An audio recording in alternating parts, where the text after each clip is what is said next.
بسم الله الرحمن الرحيم.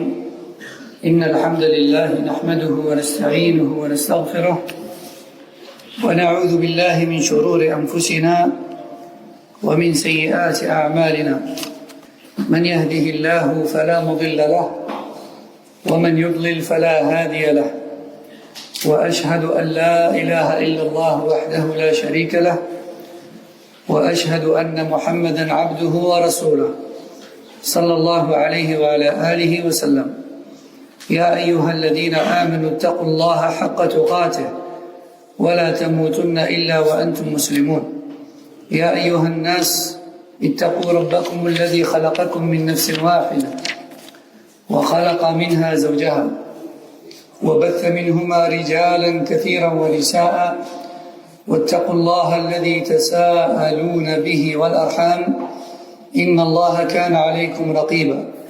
يا أيها الذين آمنوا اتقوا الله وقولوا قولا سديدا يصلح لكم أعمالكم ويغفر لكم ذنوبكم، ومن يطع الله ورسوله فقد فاز فوزا عظيما. أما بعد، فإن أصدق الحديث كتاب الله، وخير الهدي هدي محمد صلى الله عليه وسلم، وشر الأمور محدثاتها، وكل محدثة بدعة، وكل بدعة ضلالة، وكل ضلالة في النار. أما بعد، فما زلنا مع كتاب الطلاق من عمدة الفقه، وقد وصلنا إلى باب ما يختلف به عدد الطلاق وغيره. باب ما يختلف به عدد الطلاق وغيره. Donc nous sommes toujours dans le chapitre du divorce de Umdat al-Fiqh de l'imam Ibn Qudama al-Maqdisi rahimahullah, et on est arrivé au chapitre de la manière de laquelle doit être dénombré, ou de la manière de laquelle doivent être dénombrés les divorces. De la manière de laquelle doivent être dénombrés les divorces. On a déjà vu pas mal de sous-chapitres jusque-là. Je les énumère, Inch'Allah, à titre de rappel. On a vu les règles du divorce en soi.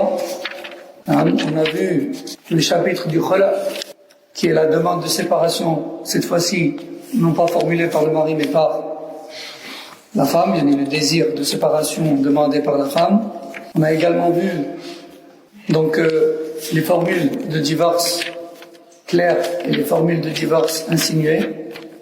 On a vu la question du divorce à 3 reprises en une seule parole, question de jugement. On a vu également le divorce que l'on fait dépendre de certaines conditions, et on est arrivé à la manière de laquelle doivent être dénombrés les divorces. Et parfois, il y a des gens qui prononcent un divorce qui compte pour 3 fois, sans s'en rendre compte. Il pense qu'il a divorcé qu'une seule fois, mais en réalité, il a divorcé 3 fois. Parfois, il y en a qui divorcent une seule fois, et il pense qu'il a divorcé 3 fois. Et parfois, il y en a qui pensent qu'ils ont divorcé, mais ils n'ont pas divorcé. Et parfois, il y en a qui ont tellement divorcé qu'ils ne savent plus combien ils ont divorcé. Et tel est le but de ce chapitre. قال المصنف: المرأة إذا لم يدخل بها تبينها، يعني تطلق أو تبينها الطلقة بالإجماع.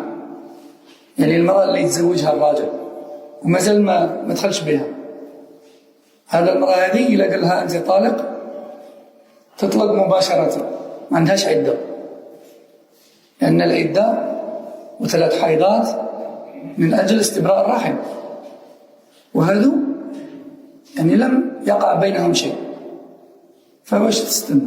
ما كانش عدة. المرأة إذا لم يدخل بها تبينها الطلقة، يعني لا طلقها خطرة واحدة خلاص ما عندهاش عدة، تولي مطلقة مباشرة، وتستطيع أن تتزوج بعد ذلك مباشرة، وذلك بالإجماع. لأنه لا عدة عليها، وهذا أيضا بإجماع، لقوله تعالى: يا أيها الذين آمنوا إذا نكحتم المؤمنات ثم طلقتموهن من قبل أن تمسوهن، يعني من قبل الجماع، فما لكم عليهن من عدة، يعني ما عندكمش حق باش تفرضوا عليها عدة، ما عندهاش عدة. فما لكم عليهن من عدة تعتدونها فمتعوهن، يعني أعطيها حاجة، يعني طيب بها الخاطر، مبلغ مال أو شيء باش ما تحزنش بزاف. فمتعوهن وسرحوهن سراحا جميلا، وخليها تروح، أعطيها حاجة وخليها تروح. هذا هو المعنى. Donc l'auteur rahimahullah nous dit ici, la femme qui est répudiée directement après le contrat de mariage sans consommation n'a pas de période de viduité. Elle devient libre de suite. Elle n'a pas de période de viduité. La période de viduité avec les 3 cycles de menstrues, etc. C'est pourquoi? C'est pour, comme on dit, istibra al-rahim. C'est pour vérifier s'il y a grossesse ou pas. Et si elle refait sa vie directement derrière, et qu'il s'avère qu'elle est enceinte, qu'il se rende compte un peu plus tard qu'elle est enceinte, ben qu'on sache à qui est l'enfant. Parce que c'est au premier ou au deuxième. Donc ça, c'est parmi les raisons de l'aide, parmi les buts de l'aide. Or, la femme qui a été épousée, puis divorcée directement derrière, sans consommation, n'a pas de risque de grossesse. Donc elle n'a pas d'aide. Elle est libre de suite. Elle se détache de lui directement. Et même si une personne la demande en mariage directement derrière, elle peut se marier, sans problème. Et ce, sans divergence. Et ce, plutôt pour être plus précis, et ce, avec consensus. C'est ce que l'auteur dit. Bil ijma'. Et ce, avec consensus.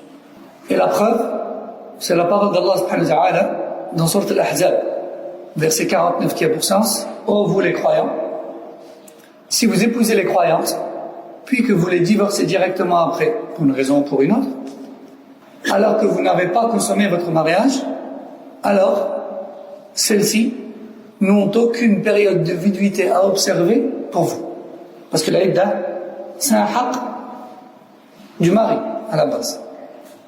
Et même le fait qu'elle reste sous son toit durant toute la période de viduité, c'est son haqq à lui. Voyez ?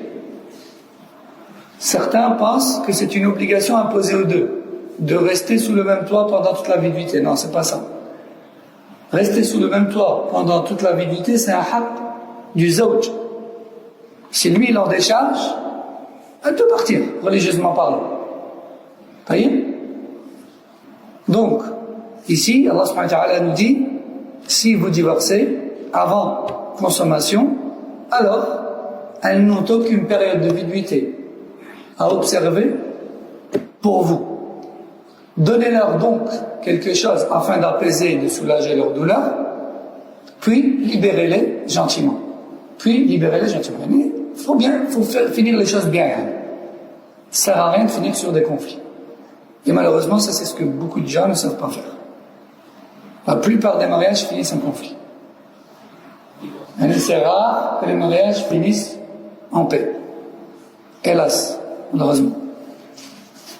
قال والمرأة إذا كانت غير مدخول بها تحرمها الثلاث من الحر وتحرمها الاثنتان من العبد إذا وقعت مجموعة كقوله أنت طالق ثلاثا أو أنت طالق وطالق وطالق.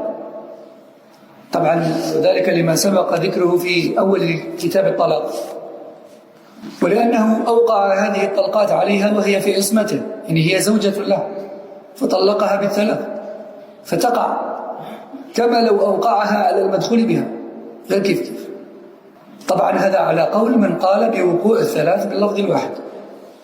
Donc l'auteur nous dit toujours l'épouse avec qui il n'y a pas eu consommation, si la personne lui prononce 3 divorces d'un coup, alors ces 3 divorces compte. Et ça concerne l'homme libre. Tandis que l'homme esclave, lui, il ne possède pas 3 divorces, mais plutôt combien? 2 seulement. Comme par exemple s'il dit, je te divorce 3 fois d'un coup. Je te divorce 3 fois d'un coup, comme ça. Ou bien, je te divorce, et je te divorce, et je te divorce. Bien sûr, selon l'avis de ceux qui disent que 3 divorces d'un coup comptent comme 3 divorces. Mais on avait vu qu'il y avait divergence. D'accord? Là, en fait, vous avez compris la différence entre le premier point et le deuxième? Le premier point, il a dit quoi? On parle toujours de la femme avec qui le mariage dans lequel il n'y a pas eu de consommation. D'accord? On se marie, il n'y a pas de consommation, on change d'avis, je te divorce. Khalas, elle n'est plus ta femme sur le moment, elle n'est plus ta femme, et elle n'a pas de viduité.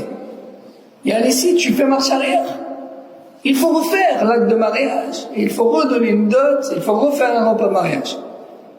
Parce que tout s'est fini d'un coup, en fait. Parce qu'il n'y a pas de consommation. Il n'y a pas eu de consommation. Donc, comme il n'y a pas eu de consommation, tout se finit juste avec la parole « je te divorce ». Il n'y a pas de viduité. Le deuxième point, lui, c'est toujours la femme avec qui il n'y a pas eu de consommation. Mais il a prononcé 3 en 1. Je te divorce, divorce, divorce. 3 en 1. Eh bien, selon l'avis de l'Hanabila, ça compte 3 fois. Ça veut dire que cette femme-là, il ne pourra plus jamais l'épouser. Pourquoi? Parce que ceux qui disent que ça compte 3 fois, ils disent, ah ben khlas, c'est lui qui a décidé de la décharger des 3 viduités. Parce qu'on a dit que la viduité, c'est un haqq du mari, ça. Donc normalement, l'homme divorce la femme, une fois, elle observe une période de viduité. Comme ça, ils savent tous deux que cet homme n'a pas d'enfant en cours. Et que si elle se remarie derrière, son enfant ne risque pas d'être affilié à un autre homme. Puis ensuite, il change d'avis, il la reprend. Plus tard, il la redivorce une deuxième fois. Elle réobserve une période de viduité, c'est sahha. Plus tard, il la redivorce une 3e fois, c'est terminé. Il y a une période de viduité, puis après, mais elle est définitive. Tu ne pourras pas la reprendre. Mais en disant, je te divorce, divorce, divorce, comme ça, en une seule phrase, c'est lui-même qui a déchargé sa femme des viduités auxquelles il a droit, selon cet avis-là. Donc, c'est comme s'il l'avait divorcée 3 fois, et elle lui devient haram à jamais, sauf si elle refait sa vie, et que plus tard, il la réépouse. Elle refait sa vie, elle divorce, et plus tard, elle la réépouse. Mais sinon, ça y est, il ne pourra plus jamais se remettre avec elle. Ça, c'est selon l'avis de ceux qui disent que 3 divorces d'un coup comptent comme 3. Ok? On parle toujours de la femme avec qui il n'y a pas consommation. Vous allez me dire, ouais, mais s'il n'y a pas consommation, tout à l'heure on a dit que quand il la divorce, tout se finit d'un coup. Oui, tout se finit d'un coup. Mais là, il l'a divorcée 3 fois d'un coup. Donc je récapitule. C'est toujours un mariage où il n'y a pas eu de consommation. Mais il y a 2 cas de figure. Le premier, il lui dit, je te divorce. Khalas, juste en disant je te divorce, tout s'est terminé, parce qu'elle n'a pas de viduité. Le deuxième, lui, il a dit, je te divorce, divorce, divorce, en une seule phrase.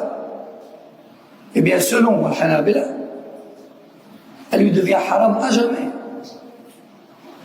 Parce que les 3 divorces en une phrase comptent comme 3 divorces réels. Vous avez compris? Parce qu'il les a enchaînés dans une seule phrase, en un coup. Est-ce que quelqu'un n'a pas compris? Si quelqu'un n'a pas compris, lève la main. Allez, on est là pour apprendre. On a le temps. Non. Lève la main.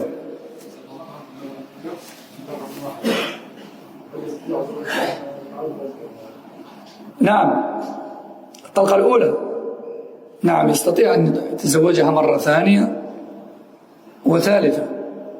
طيب toujours la femme ou toujours le mariage où il n'y a pas eu de consommation يقول وإن أوقعه يعني وإن أوقع الطلاق على غير المدخول بها مرتبا أو مرتبا كقوله أنت طالق فطالق فطالق أو أنت طالق ثم طالق ثم طالق، أو أنت طالق، بل طالق، بل طالق. كل هذه حروف عطف، بعضها يدل على الترتيب، بعضها يدل على الترتيب يعني بالتراخي، وبعضها يدل على الترتيب المباشر، لكنه ترتيب.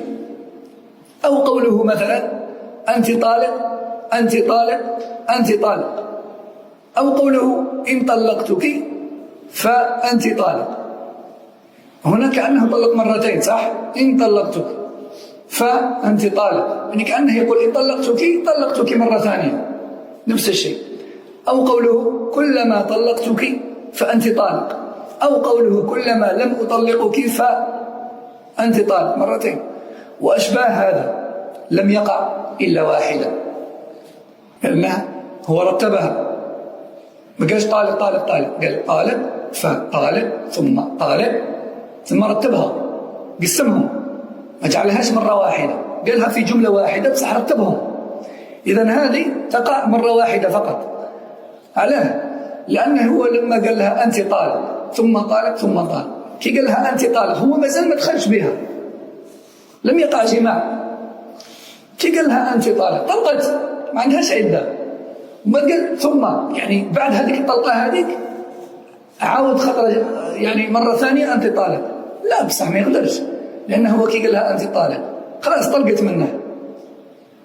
وكي قال لها ثم أنت طالق، الزوجة هذه ليست صحيحة، لأنها ما ولتش الزوجة تاعها هي. كيفاش تطلق امرأة ما هيش الزوجة تاعك؟ خلاص. ثم هو كي يقول لها أنت طالق ثم طالق ثم طالق، وهو مازال ما دخلش بها، شحال تنعد هذه؟ مرة واحدة فقط، لأنه رتبهم، ما قالش طالق طالق طالق، قال طالق ثم طالق ثم طالق، رتبهم. يعني كأنه راه يقول غادي كي نطلق هذيك الأولى موراها بعدها نطلقك الزوجة، وكي توقع الزوجة بعدها نطلقك الثالثة.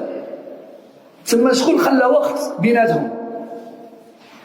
لكن هذا لا يصح، لأن هذه غير مدخول بها، لم يقع بينهما جماع، وهو هي غادي كي تطلق الأولى ينتهي الأمر. هذه تاع ثم لا تحصل، ما كانش منها. قال لأن ما بعد الطلقة الأولى وقع على المرأة وهي ليست في عصمته، لأنها بانت منه، فلم يقع عليها طلاقه كبقية النساء الأجنبيات. لماذا؟ لأنها غير مدخول بها. Donc, concentrez-vous, c'est un peu technique. C'est toujours un mariage non consommé. Toujours un mariage non consommé. Je prends le temps dans ce sujet-là parce qu'il y a beaucoup d'incompréhension chez les gens. Beaucoup d'incompréhension. C'est pour ça que concentrez-vous, c'est très utile à chacun d'entre nous. Chacun d'entre nous ici, Inch'Allah, est marié ou bien sera amené à être marié, bi'idhnillahi ta'ala, ou bien connaît dans son entourage des gens mariés ou des gens en conflit, etc. Donc ça sert à tout le monde. C'est pour ça qu'on fait ce chapitre. Parce que c'est un sujet dans lequel il y a beaucoup d'ignorance, beaucoup de questions. Alors, c'est toujours un mariage non consommé. Et cette fois-ci, le mari, il ne dit pas « je te divorce une fois ». Il ne dit pas « je te divorce, divorce, divorce ». Il n'enchaîne pas les trois. Mais plutôt, il divorce une fois, mais dans la même phrase, il informe qu'après ce premier divorce, il y en aura deux autres, qui seront enchaînés dans l'ordre. Exemple, je te divorce, et après ce divorce, je te divorce, et après ce divorce-là, encore je te divorce. Il les a mis dans l'ordre. Je te divorce, puis divorce, puis divorce.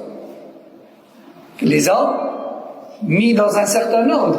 Cette fois-ci, il ne les a pas prononcés en même temps. Je te divorce, divorce, divorce. Non, je te divorce, puis je te divorce, puis après ce divorce-là, encore je te divorce. Donc il les a mis dans l'ordre. Il en a prononcé trois, ça, mais il les a mis dans l'ordre. Dans ce cas-là, il n'y a qu'un seul divorce qui compte. Le premier, c'est tout. Pas les deux autres. Pourquoi? Qui peut me répondre?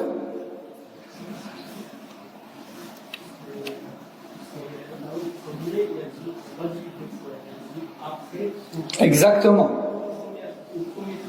Exactement. Parce que dès le premier divorce, au début de la phrase. Elle est déjà plus sa femme. Parce qu'elle n'a pas de viduité. Parce qu'ils n'ont pas consommé. Donc, le ensuite je te divorce et ensuite je te divorce encore, il ne marche pas. Parce qu'au premier, elle s'était déjà détachée de lui. Et tu ne peux pas divorcer une femme qui n'est pas ta femme. D'accord? Donc il y a une différence entre je te divorce et entre je te divorce, puis je te divorce, puis je te divorce. Tout le monde a compris ça? Si quelqu'un ne comprend pas, il faut lever la main. Il n'y a aucun problème, on réexplique. Alhamdulillah. Tout ça, c'est dans le cas d'un mariage non consommé. Yani, ils ont fait, comme les gens disent chez nous, le halal, hein, mais après, ça s'est arrêté là. Ils ne sont pas isolés, ils ne sont pas consommés, il n'y a pas eu la finalisation du mariage, en fait. Il n'y a pas eu de repas, peut-être même qu'il y a eu le repas, mais il n'y a pas eu de consommation. Moi, il n'y a pas eu de consommation, il n'y a pas eu d'isolement. D'accord? Pas eu de rapport. Je rappelle tout de même qu'on a vu, dans le chapitre du mariage, que les savants divergent sur la question de savoir, y a-t-il une différence entre un couple qui divorce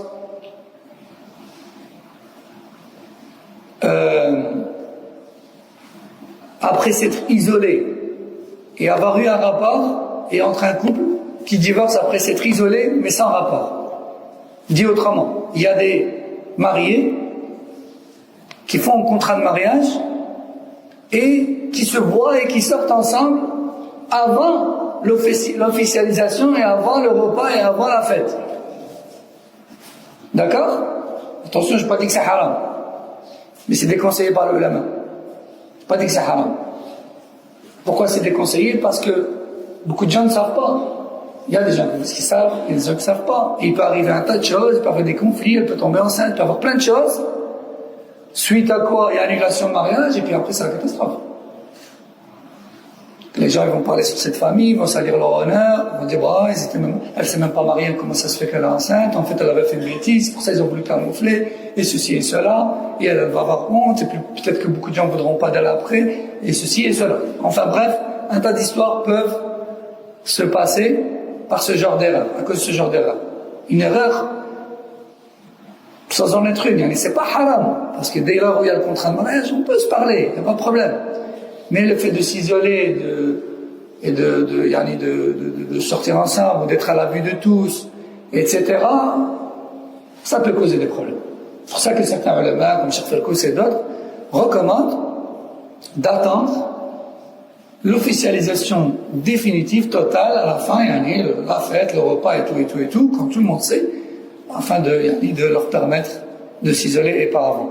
Ils ne disent pas que c'est haram, ils disent que c'est mieux, pour éviter les problèmes. Bref, on revient au sujet de base. On avait dit que un couple qui divorce après isolement et consommation, et un couple qui divorce après isolement sans consommation, y a-t-il une différence entre les deux? Au niveau de la viduité, il n'y a pas de différence, parce que ce qui compte c'est la consommation. Mais au niveau de la dot, il y a une différence. Parce que, comme vous savez, lorsque le mariage est annulé,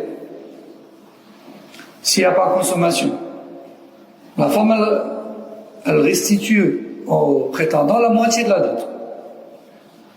Mais s'il y a consommation, elle ne lui rend rien.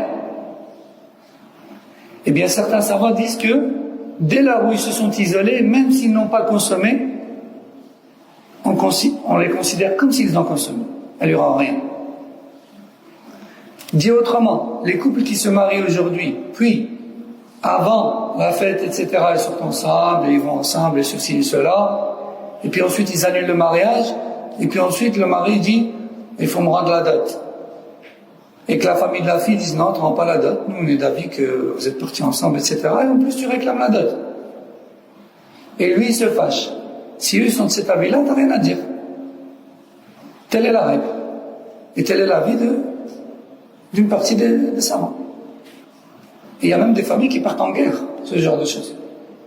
Alors que le mieux en vérité, même s'il y a droit, c'est peut-être de laisser tomber l'affaire, de ne pas envenimer les conflits. Donc, on disait, Donc là on a cité donc, les cas de figure du divorce sans consommation. Ok? Là on parle de la viduité, hein? Sans consommation. S'il lui dit une fois je te divorce, elle est divorcée sur le champ et elle n'a pas de viduité. S'il lui dit je te divorce, selon un avis ça compte 3 fois, elle est interdite à jamais. Selon un avis ça compte une fois et elle est plus sa femme. S'il lui dit je te divorce, puis divorce, ça compte combien? Une seule fois. Parce qu'à la première, elle était déjà plus sa femme. Et ceux qui viennent après, vu qu'ils sont ordonnés dans le temps, ils ne comptent pas. قال المصنف ولو كانت مدخولا بها. Donc là maintenant il va nous parler du mariage consommé. ولو كانت مدخولا بها فأوقع عليها الطلاق مرتبا كما في الأمثلة السابقة وقع بها جميع ما أوقعه لأن الطلقة الأولى لا تبينها فتأتي الطلقة الثانية فتصادف محل النكاح حيث إن هذه المرأة لا تزال في عصمة هذا الرجل ما دامت لم تخرج من العدة فتقع عليها. وهذا أيضا على قول من قال بوقوع الطلاق 3 إذا تلفظ به إذا أطلق 3 بلفظ واحد. Donc l'auteur nous dit, dans le cas où le mariage a été consommé, Mahdi, là on parle de quel cas? Dans le cas où le mariage a été consommé, concentre-toi, bientôt Inch'Allah tu vas te marier. Dans le cas où le mariage a été consommé, je vous pose la question. Si le mari dit à sa femme avec qui il a consommé, je te divorce, puis divorce, puis divorce. Combien ça compte? 3 fois. Pourquoi? Parce que comme ils ont déjà consommé, il y a des viduités normalement. Donc quand il l'a dit une fois, elle est rentrée dans sa viduité, elle a duré une fraction de seconde, il lui a dit et ensuite encore une fois. Elle a duré une fraction de seconde, puis il lui a dit et encore une fois. Et il en a fini. Et après il vient pleurer. Je regrette. C'est trop tard. D'accord? Ça, c'est dans le cas d'un mariage consommé. Ça, bien sûr, encore une fois, c'est selon l'avis qui dit que 3 divorces prononcés d'un coup, sans viduité entre eux, comptent comme 3 divorces. D'accord? Mais selon l'avis qui dit que 3 divorces prononcés d'un coup, qu'ils soient ordonnés ou non, ça compte qu'une seule fois parce qu'il faut absolument qu'il y ait une période de viduité à chaque fois. Pour eux, ça compte qu'une fois. D'accord? Et les ulama, en général, quand ils ont devant eux une personne, les ulama, ils sont sages, ils sont observateurs, ils sont intelligents. Quand ils ont devant eux une personne qui a l'air d'être, comme on dit chez nous, khfif, mais il a l'air d'être trop vif, trop précipité, il réfléchit pas avant d'agir. En général, ils lui disent, si tu dis 3 fois, ça compte 3 fois direct. Fais attention à toi. Comme ça, lui, il freine. Il lève le pied. Sinon, il va y aller. Ce jour-là, il va le divorcer 100 fois. قال المصنف ومن شك في الطلاق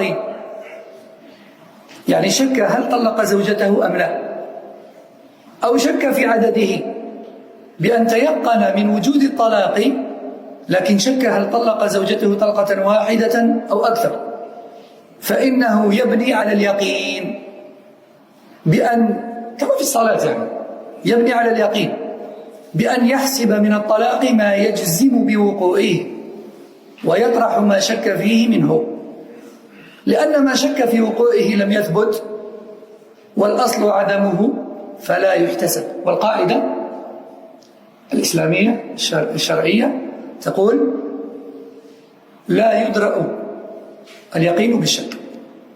يعني اليقين نخليوها شو نروحوا نمشيو لشي حاجة مشكوك فيها. تخليش اليقين وتمشي للشك. لا، تخلي الشك وتروح لليقين. هذه هي القاعدة. Donc,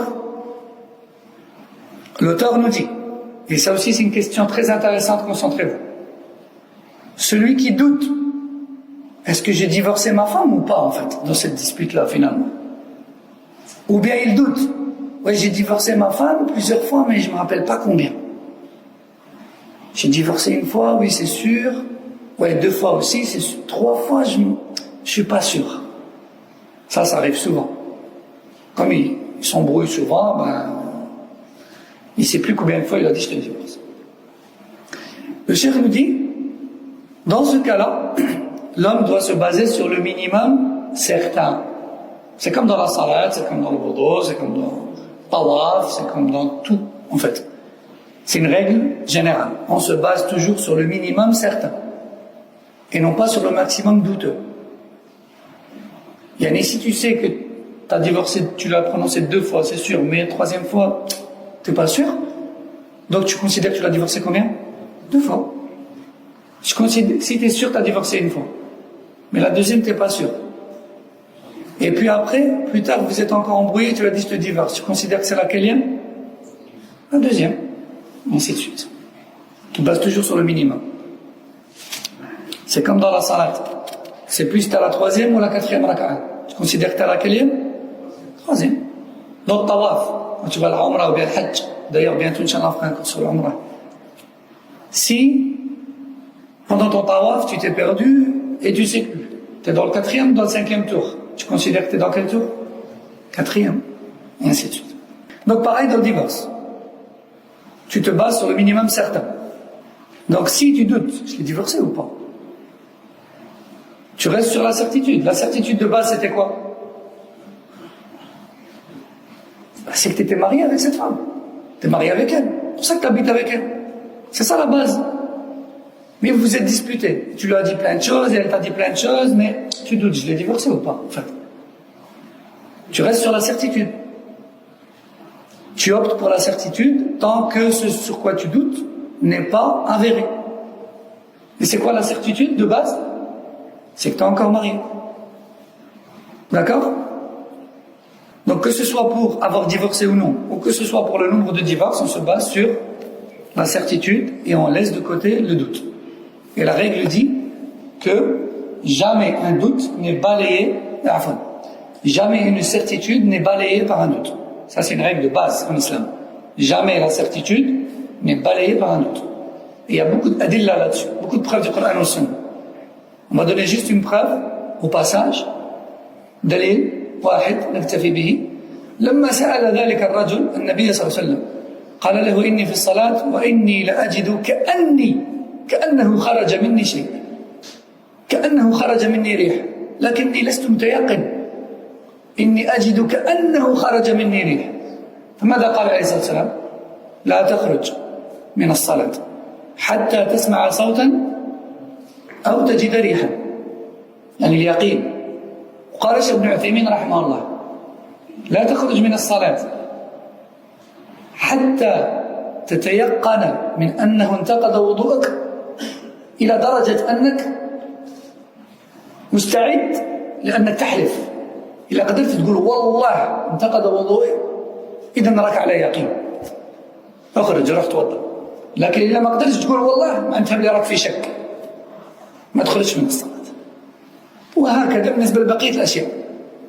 Donc on va citer une preuve au passage, juste une, pour pas trop tarder, Inch'Allah.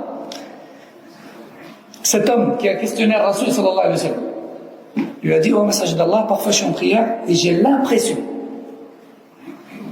d'avoir eu un gaz. J'ai l'impression. Qu'est-ce que je fais? Rasul sallallahu alayhi wa sallam lui a répondu quoi?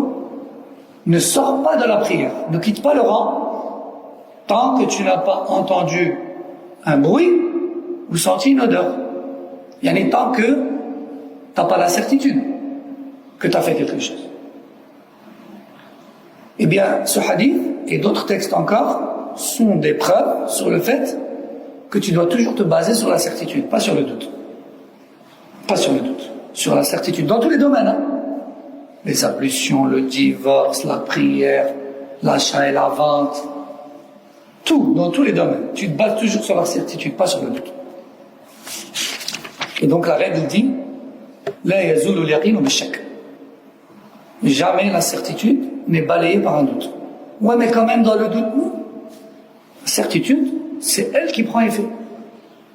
C'est elle qui prend effet. Comme par exemple certaines personnes, tu lui dis c'est l'heure de la prière et tu dis je vais aller faire les ablutions. Ah, t'as plus tes ablutions? Si, mais en fait, je sais plus si je les ai perdues ou pas. Donc dans le doute, je vais faire les ablutions. Non, c'est ça la règle. faut apprendre. La règle, c'est que tu es toujours en ablution, tant que tu n'es pas sûr de les avoir perdus. Maintenant, si tu me dis, non, mais c'est juste par recommandation, j'ai envie de renouveler mes ablutions. D'accord, ok, c'est recommandé, c'est vrai. Mais de refaire tes ablutions parce que tu es dans le doute et donc tu considères que tu dois les refaire, non. Tu ne dois pas. C'est juste mieux. C'est pas pareil. C'est mieux et tu dois, c'est pas pareil. D'accord? Donc, on se base sur la certitude lorsqu'on doute est-ce qu'on a divorcé ou pas et lorsqu'on doute du nombre de divorces prononcés. Est-ce que c'est clair pour tout le monde? قال المصنف أو شك في الرضاع بأن شك مثلا هل رضعت زوجته من أمه أم لا أو شك يعني لأن زوجته إذا رضعت من أمه فإنها تحرم عليه أو شك في عدده يعني كم رضعت نعم رضعت من أمه لكن كم تعلمون أن 5 مرات إذا رضع الرضيع 5 مرات من امرأة غير أمه 5 يعني رضعات مشبعات أصبحت أمه من الرضاعة فإذا شك في عدد الرضعات بأن تيقن في وجود الرضاع لكن شك هل بلغ عدد الرضعات القدر الذي يحرم أو يحرم زوجته عليه مثلا أم لا بنى على اليقين بأن يحسب من الرضاع ما هو جازم بوجوده بأن يحسب من الرضاع ما هو جازم بوجوده ويطرح ما شك فيه منه لما سبق في المسألة الماضية. Une autre question intéressante aussi, bon même si c'est aujourd'hui c'est devenu un peu plus rare, mais au bled ça se fait encore, ça se fait ici mais c'est rare, mais au bled ça se fait encore, des enfants qui se font allaiter par autre que leur mère. Ça arrive, parfois la mère elle n'a pas assez de lait, parfois parce que le petit grandit autre que sa famille, ça existe. Hein? Maintenant dans la famille des fois ils ont des couples qui n'ont pas d'enfants. Qu'est-ce qu'ils font? Eh bien certes, ça semble étrange ici en Occident, mais ils leur offrent leur enfant. C'est leur enfant, mais ils le font grandir chez eux. Comme ça, eux, ils ont le plaisir d'avoir un enfant qui grandit avec eux, etc. Mais ils ne lui mentent pas. Et l'enfant sait que ses parents, c'est tel et tel, mais il grandit dans la famille tel et tel. Et donc, il est allaité, maintenant, par une femme du village là. Par une femme qui se trouve dans le village là, une voisine ou quoi, maintenant, par exemple. Ou bien, parfois, comme à l'époque de Rasul sallallahu alayhi wa sallam, c'est d'ailleurs ce qui est arrivé à Rasul sallallahu alayhi wa sallam lorsqu'il a été allaité par Halima, sa mère d'allaitement. À l'époque de Quraysh, ils faisaient allaiter leurs enfants par les femmes qui vivaient en plein air, dans la campagne, pas en ville. Parce qu'ils considéraient que l'air était plus pur et qu'ils mangeaient plus sainement, etc. Que dire d'aujourd'hui, aujourd'hui, même à la campagne, on ne mange pas forcément sainement. Et donc, du coup, ils considéraient que le lait des femmes là-bas était plus sain, il était meilleur. Donc, ils s'étaient allaités ailleurs. Donc, ça arrivait beaucoup plus souvent qu'aujourd'hui, en fait. Aujourd'hui, si tu dis à la femme, tu dis à ta femme, tu veux pas qu'on fasse allaiter notre enfant par tel, ou bien on le fait grandir sur tel, elle va te dire quoi? C'est mon enfant, c'est le leur. Jamais de la vie. Mais c'est parce que les mentalités ont changé. C'est tout. C'est juste ça. C'est en fonction des coutumes, des mentalités, c'est tout. Bon, bref, revenons. Quand vous savez, dès lors où le bébé est allaité par une femme autre que sa mère, au moins 5 fois, jusqu'à être repue, elle devient sa mère d'allaitement. Et vu qu'elle devient sa mère d'allaitement, il est mahram pour elle. Et elle lui devient haram. Et les filles de cette femme, il ne peut pas les épouser, parce que c'est ses sœurs de lait. Et si c'est une fille qui a été allaitée, les fils de cette femme, ils ne peuvent pas l'épouser, parce que c'est ses frères de lait. D'accord? Bon, revenons au sujet. S'il se marie maintenant, il se marie, maintenant tu te maries avec une femme, ou là la femme, la sœur, elle se marie avec un homme, puis ensuite elle découvre, du jour au lendemain, maintenant qu'ils ont été allaités par une même femme. C'est un problème, parce que maintenant il va falloir chercher combien de fois ils ont été allaités. Parce que s'ils sont frères et sœurs de lait, ils doivent tout de suite se séparer, ils ne sont pas mariés. Certes, ils n'ont pas de péché parce que c'est une erreur, mais ils devront se séparer. Donc la question se pose, combien de fois on a été allaité par cette même femme? Quelle est la règle? On se base sur le minimum certain. Cette femme, elle dit, mais oui, je vous ai allaité, mais combien de fois? Bon, je sais que vous êtes venu à telle période. Toi, je t'ai allaité, je pense, 4 fois, peut-être bien 5, mais je ne suis pas sûr de la 5e. Par contre, toi, je t'ai allaité 5 fois, c'est sûr. 5 fois et 4 fois. Ils peuvent se marier ou pas? Ils peuvent se marier. Ils ne sont pas frères et sœurs. Ni de lait, ni de sang.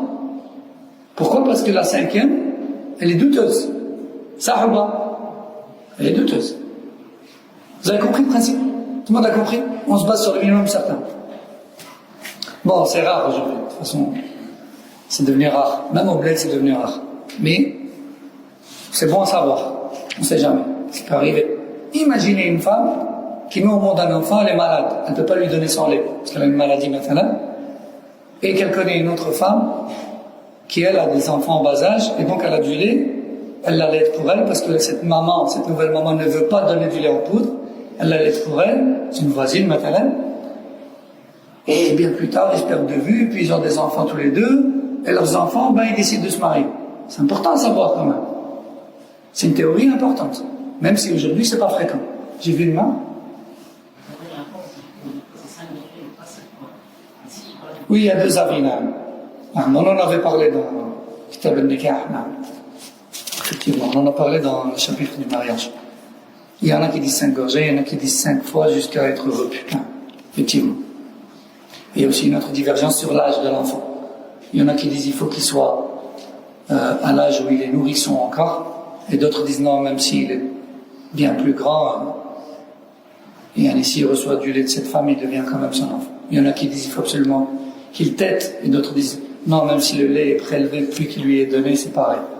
Bref, c'est tout un sujet un peu plus profond que ça, mais on est dans le chapitre du divorce. C'est pour ça qu'on n'en parle pas en détail. On arrive doucement à la fin de ce sous-chapitre. Patientez un petit peu avec moi. قال المصنف وإن قال لنسائه يعني هو عنده أكثر من امرأة مثلا عنده زوج هب له مثلا وإن قال لنسائه إحداكن طالق ثم هبلتوني واحدة فيكم طلقة أيوة مش هكا نكمل معاكم مثلا يدابزوا بزاف بيناتهم وهبلوه قرقجوه بصح ما طلقش واحدة بعينها قال لهم واحدة فيكم راه مطلقة بصح ما حددش كي نديروا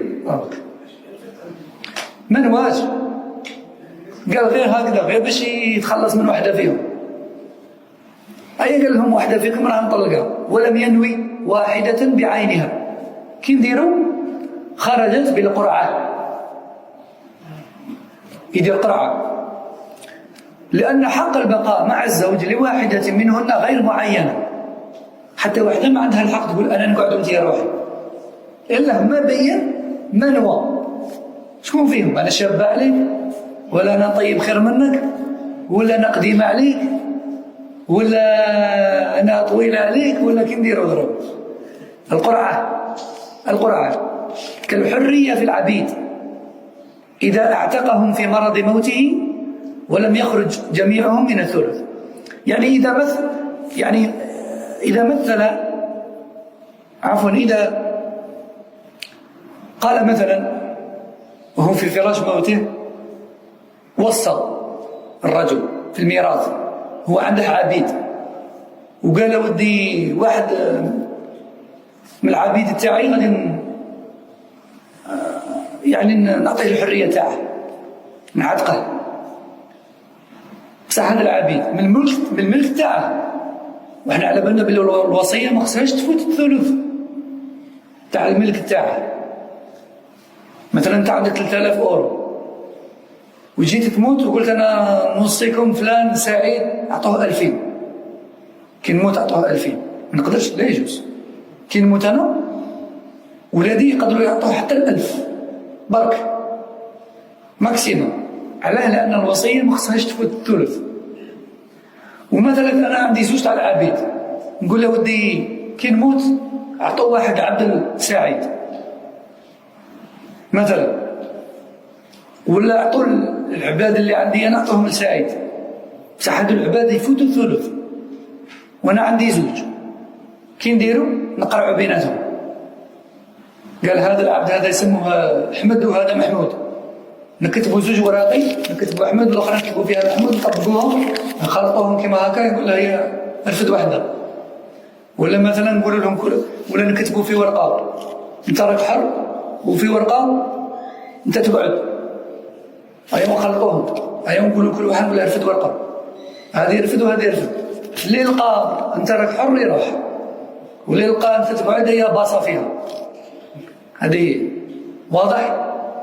كذلك الزوجات عندها زوج نساء، قال لهم واحدة فيكم راها مطلقة وما نواش، كي نديروا قرعة، قال الشيخ العثيمين رحمه الله في الشرح الممتع، قال نديروا زوج وراقي، قال انتي راكي مطلقة طبقها، ويدي ورقة الزوجة قال انتي يا ودي غادي تقعدي معايا ويطبقها ويخلطهم. أيوة يقول لهم رفدوا واحدة، اللي رفدت راكي مطلقة أيوة روحي السلام عليكم، واللي رفدت انتي تقعدي معايا أيوة تقعدي معايا. هذه هي القاعدة. صح؟ Donc, un autre sujet, un autre point intéressant.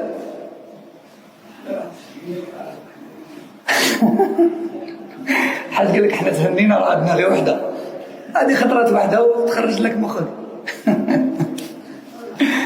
ولا بصح صراحه كاين اللي عاقلين، مش مزعج واش علينا، لا عاقلين كاين اللي عاقلين ما شاء الله، ما يزيدوش يجوا كاع. طيب بالك يخلوهم كاع، بالك هما يتهنوا منا. ها والله الله أعلم، بالك هما اللي يتهنوا منا ماشي هو يتهنى منهم، بالك هو راه مهبلهم. Donc ici le cheikh nous cite une chose très intéressante, il dit, imaginons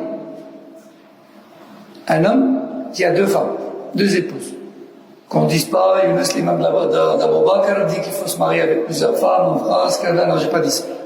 J'ai dit théoriquement en islam, sur une terre d'islam, on peut avoir plus d'une épouse.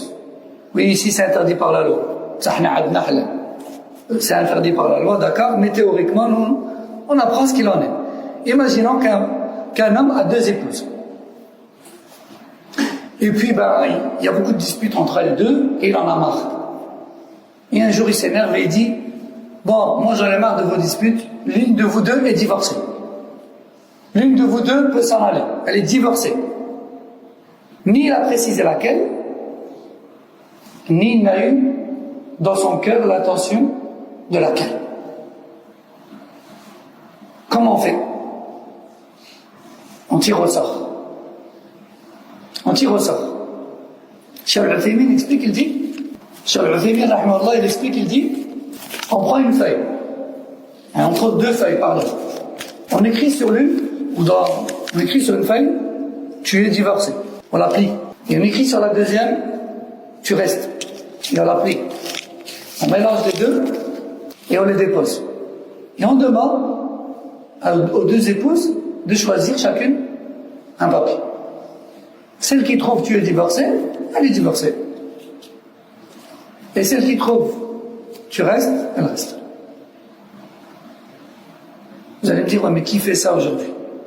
Forcément, s'il veut se débarrasser de l'une des deux, il choisirait celle qu'il préfère, non? Ben, pas forcément. Peut-être qu'il en a marre des deux.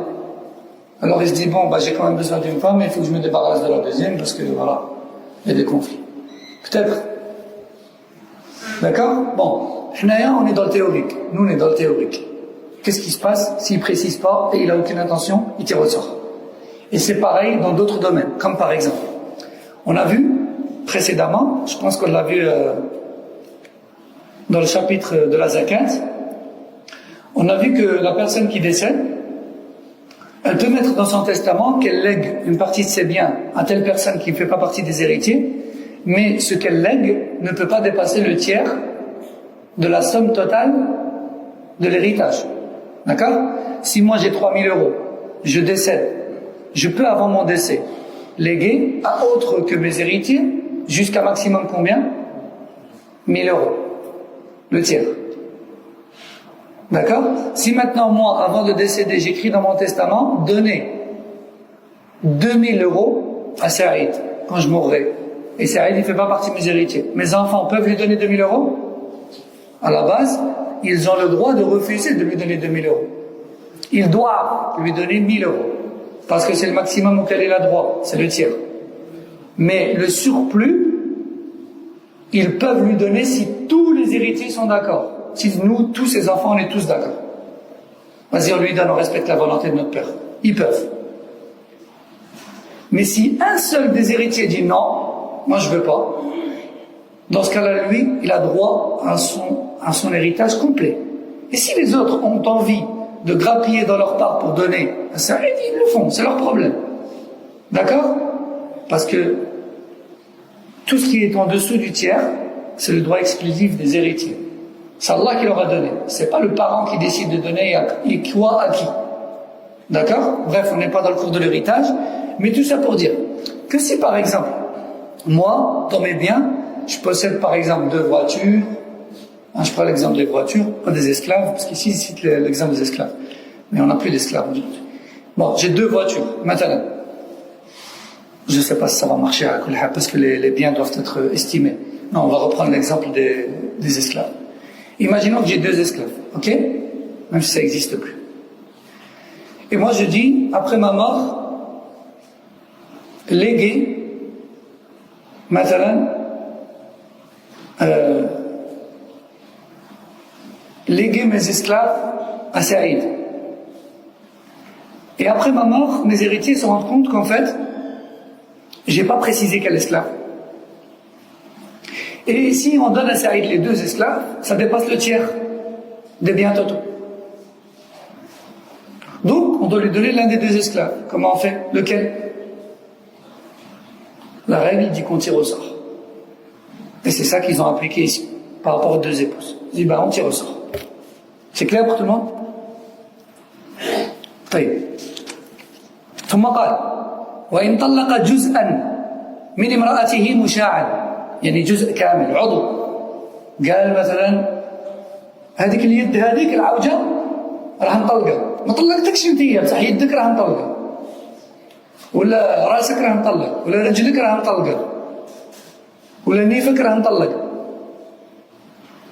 ممكن كان بعض الناس يعني عنده خلل في عقله يتكلم كما يقول ما كاينش مطلقه كامله لكن مطلقه غير بالنص مثلا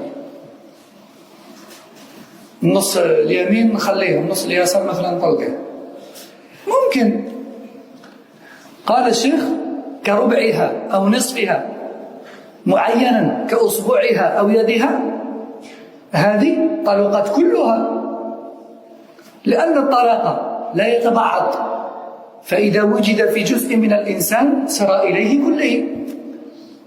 Alors un autre point intéressant et étrange en même temps. Imaginons un homme qui dit à sa femme, je divorce une partie ou un membre de toi. Et il ne la divorce pas complètement. Il dit, je divorce ton bras.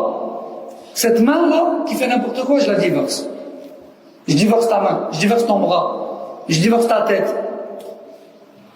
Ton côté droit, je le divorce. Ton côté gauche, je le laisse.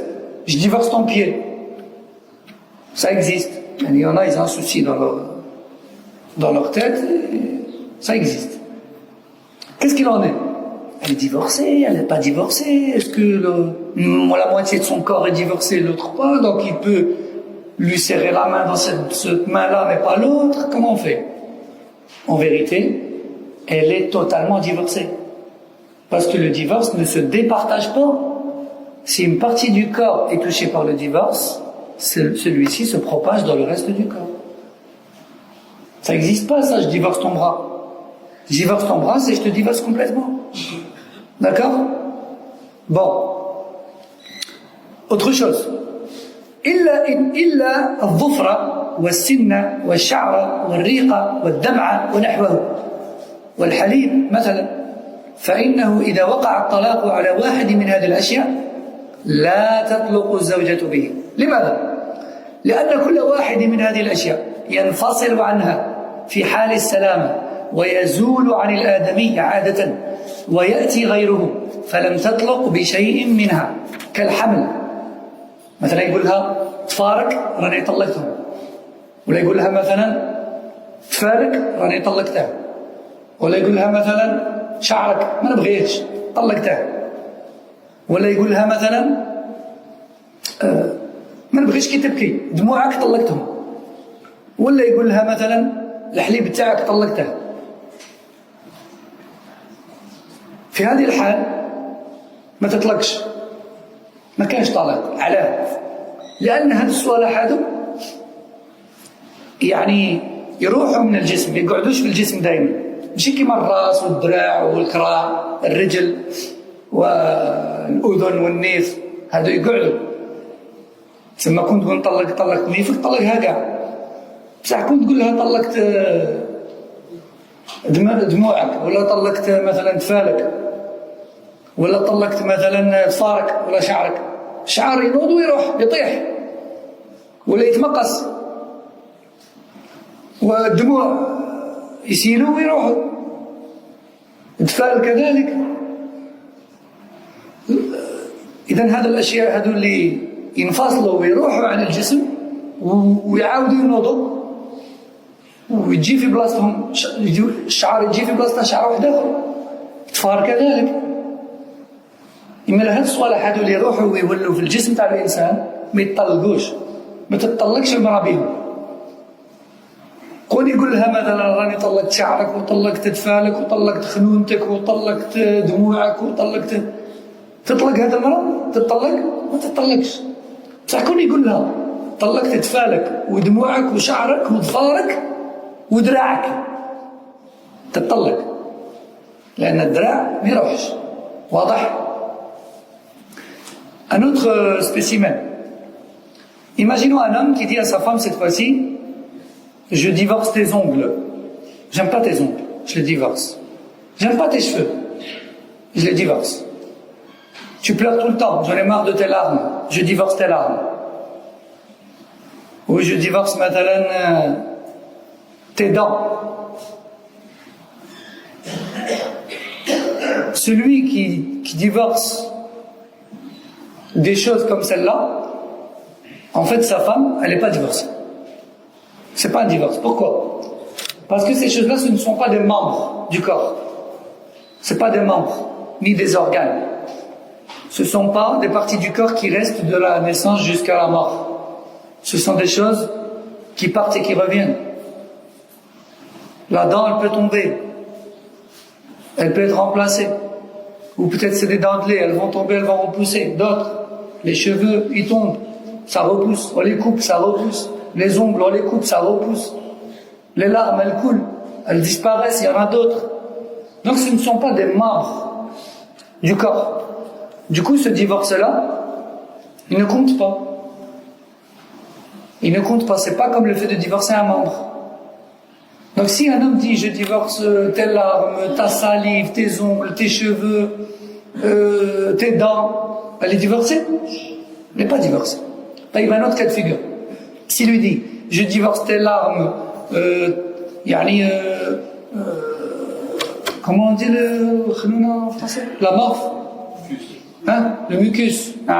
Je divorce ton mucus, je divorce tes ongles, je divorce ton bras, je divorce tes cheveux. Elle est divorcée ou pas? Elle est divorcée. Parce qu'il a inclus le bras. Et le bras, c'est un membre qui reste dans le corps. Donc, par le biais du bras, le divorce se propage et prend tout le corps. Donc, elle est totalement divorcée. C'est clair pour tout le monde? طيب, dernier point, آخر نقطة في الباب. قال: وإن قال أنت طالق نصف تطليقة. نصف تطليقة, ما طلقشكش خطرة, نص خطرة. أو طلقها أقل من هذا ولا ربع. نطلقك ربع طلاق, ربع خطرة. طلقت واحدة, لأن الطلقة لا تتبعض, وهذا مجمع عليه بين عامة أهل العلم. Donc dernier point dans ce chapitre, Dans ce sous-chapitre qui s'intitule La manière de laquelle sont dénombrés les divorces, ou comment considérer les divorces, l'auteur nous dit, imaginons un homme qui dit « Je te divorce une moitié de fois ». C'est pas « Je te divorce une fois », je te divorce une moitié de fois. Ou bien « Je te divorce un quart de fois ». Ça compte comment? Ça compte ou ça compte pas déjà? Ça compte, parce qu'il a dit « Je te divorce ». C'est une formule claire, c'est pas une assignation. Mais il a dit une moitié de fois. Ça compte combien? Ça compte une fois, entière. Et non pas une moitié. Pourquoi? Parce que le divorce ne se départage pas. Tout comme on ne peut pas divorcer la moitié d'un corps, on ne peut pas non plus prononcer la moitié d'un divorce. C'est où tu divorces une fois, ou deux ou trois, ou zéro. Ou tu divorces un nombre de fois, ou zéro. Ou tu divorces tout le corps, ou rien du corps. Ni le divorce, ni le corps divorcé ne se départagent. C'est clair pour tout le monde? Alhamdulillah. اللهم صل وسلم وبارك على نبينا محمد وعلى آله وصحبه سبحانك اللهم وبحمدك أشهد أن لا إله إلا أنت أستغفرك وأتوب إليك السلام عليكم ورحمة الله وبركاته